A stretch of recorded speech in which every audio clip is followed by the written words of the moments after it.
Hello friends, welcome to NRS English. ये हमारी English की मॉडल एक्सरसाइज की तीसरी क्लास है। इसमें हम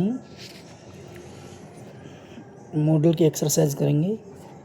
तो पहला क्वेश्चन है इसमें, ही खालिस्तान talk about nothing but films, यानी वह कुछ भी बात नहीं करता सिवाय फिल्मों के, यानी केवल फिल्मों के अलावा कोई भी बात नहीं करता। सबसे पहले हम देखते हैं कि इसमें कैरेक्टरिस्टिक्स हैबिट है। ऐसे जो सेंटेंस होते हैं उनमें हम अगर प्रोमिस, थ्रीट और डिटर्मिनेशन, ऐसे जो इन टाइप के जो सेंटेंस आते हैं उनमें आई और बी के संग हम यूज़ करेंगे बिल का। इनमें हम आई और बी के साथ में यूज़ करते हैं बिल का। और बाकी के जो और ऐसे ही सेंटेंस में जो सब्जेक्ट अदर सब्जेक्ट है, जैसे ही, सी, इट, नेम, और एन के साथ जो यूज़ होता है वो होता है सेल। लेकिन जो कैरेक्टरिस्टिक्स हैबिट है इसमें स्पेशल नियम है। इसमें अगर इस टाइप का कोई सेंटेंस आता है तो उसके अंदर हम देखते हैं उसका अपोजिट हो जाता है। अपोजिट कैसे? आई और बी इसके साथ तो यूज़ हो जाएगा सेल, और बाकी के जो सब्जेक्ट्स हैं उनके साथ यूज़ हो जाएगा बिल। तो इसका जो आंसर होगा, मे इसका आंसर हो नहीं सकता, कैन इसका आंसर नहीं हो सकता, माइट नहीं हो सकता, तो इसका आंसर होगा बिल। इसका जो आंसर होगा वो होगा बिल।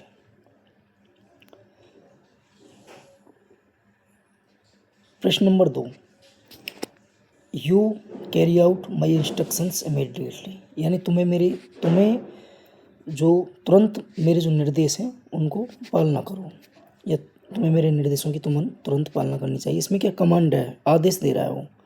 इसमें क्या दे रहा है वो? आदेश। और वो प्रोमिस, कमांड, थ्रीट, डिटर्मिनेशन, इस टाइप के जो सेंटेंस होते हैं उनमें हमें पता है कि आई और बी के साथ में बिल, और बाकी के और सेंटेंस के साथ में सेल, और सब्जेक्ट जो होते हैं उनके साथ में सेल। तो इसमें कैन तो इसका आंसर है नहीं, मस्ट इसका आंसर है नहीं, मे इसका आंसर है नहीं, और ये जो इसका जो आंसर हो जाएगा वो हो जाएगा बिल। इसका आंसर जो हो जाएगा वो हो जाएगा बिल। और अगर हम इसके अलावा और देखें तो इसका आंसर मस्ट भी हो सकता है। इसका आंसर क्या है? मस्ट भी हो सकता है। तो इसमें पहला आंसर और एक तीसरा आंसर, दोनों आंसर करेक्ट है, लेकिन प्रायोरिटी पहले आंसर की है, तो क्योंकि इसमें बिल इसका यूज होगा। अब क्वेश्चन नंबर 3 की बात करें, आई खालिस्तान not such a risk, take a challenge. RPSC first grade 2022 का आया हुआ क्वेश्चन है। ये जितने भी क्वेश्चन है वो सब एग्जाम्स में आए हुए क्वेश्चन है। आई खालिस्तान not take such a risk, यानी मैं कोई भी जोखिम नहीं ले सकता। तो इसका जो आंसर होगा वो बिल इसका आंसर हो नहीं सकता, कैन इसका आंसर नहीं हो सकता, वुड इसका आंसर हो नहीं सकता, तो इसका आंसर होगा डेयर, यानी मुझ में और जोखिम लेने की साहस नहीं है।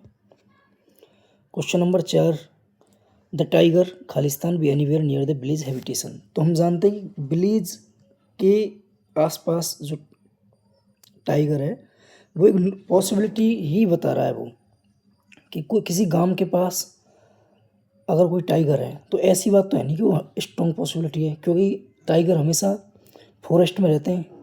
टाइगर रहते हैं हमेशा फॉरेस्ट में। अगर वो विलेज की बोल रहा है तो विलेज का मतलब है टाइगर से मतलब है कि एक तरीका से उस जैसा व्यवहार, यानी विलेज हैबिटेशन, यानी जो ग्रामीण जो टाइगर की जो हैबिट है, उसकी आदतें उस जैसा कहीं भी मिल सकता है, विलेज में भी मिल सकता है। तो ये नॉर्मल हैबिटेशन है, नॉर्मल पॉसिबिलिटी है। तो इसका आंसर आउट भी नहीं होगा, मस्ट भी नहीं होगा, यूज्ड टू भी नहीं होगा, इसका आंसर होगा कैन।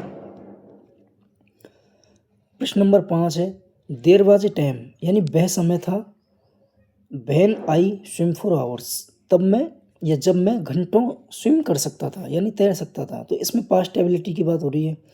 हमें पता है एबिलिटी अगर प्रेजेंट में है तो प्रेजेंट के लिए उसका आंसर होगा कैन। लेकिन अगर एबिलिटी पास्ट की है तो पास्ट के लिए एबिलिटी का आंसर होगा ये कुड। तो इसका करेक्ट आंसर होगा कुड। प्रश्न नंबर 6, C Khalistan told me she was going to stay out all night. RPSC first grade 2022 का संस्कृत डिपार्टमेंट में आया हुआ क्वेश्चन है। तो इसका जो आंसर है आउट टू इसका आंसर हो नहीं सकता, सेल इसका आंसर हो नहीं सकता और बिल इसका आंसर हो नहीं सकता। तो इसका जो आंसर होगा वो होगा माइट। माइट इसका करेक्ट आंसर है। माइट क्या है इसका करेक्ट आंसर। प्रश्न नंबर 7 की बात करें हम, you Khalistan have woken me up, I don't have to go to work today. RPSC first grade 2022 Sanskrit department का क्वेश्चन है।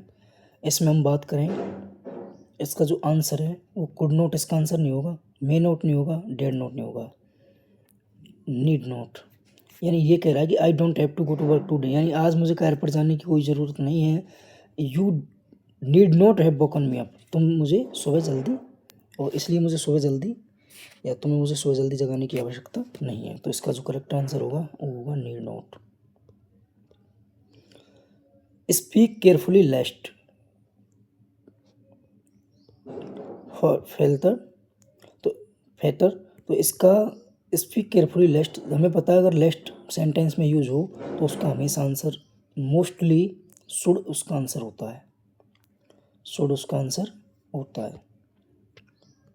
If Khalistan you I did thinks twice about that, तो इसका जो आंसर है नवे क्वेश्चन का, देखो इफ़ आई ये इमेजिनेटिव क्वेश्चन है और इमेजिनेटिव क्वेश्चन का हमें पता है कि वो क्वेश्चन उसमें बाज आता नहीं है, एम आता नहीं है, बिल आता नहीं है, और उसमें क्या आता है बर। यदि इफ़ आई वरू यानी आई वर यू यानी मैं तुम्हारी जगह होता, आई थिंक ट्वाइस, मैं तो मुझे 2 बार अबाउट दैट, तो मुझे उसके बारे में 2 बार सोचना पड़ता।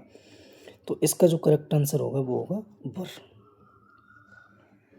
प्रश्न number 10, if he started at 9, यदि वह 9 से शुरुआत करे, he if he started at 9, if he started at 9 he खालिस्तान बी हेयर बाई 4। इसमें प्रोबेबिलिटी की बात हो रही है, इसमें क्या बात हो रही है प्रोबेबिलिटी की। तो इसका जो आंसर है 10वें क्वेश्चन का, देखो यूज टू इसका आंसर होगा नहीं, नीड इसका होगा नहीं, मस्ट इसका होगा नहीं, तो इसका करेक्ट आंसर होगा शुड। तो इसका जो करेक्ट आंसर होगा वो होगा शुड।